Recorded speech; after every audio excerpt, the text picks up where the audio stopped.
Soji Taiwo, the renowned Nollywood actor affectionately known as Soji, radiates joy and pride following a significant milestone in his spiritual journey.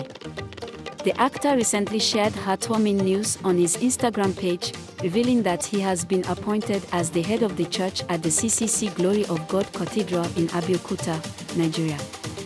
This honor is not his alone, he shares it with his mother, who holds the esteemed title of Aya Oba. Soji Omobanke shared a video capturing the memorable moment of his ordination, where he was officially recognized for this revered position in his church community. His Instagram post also expressed deep gratitude to his colleagues who graced the occasion, including notable figures.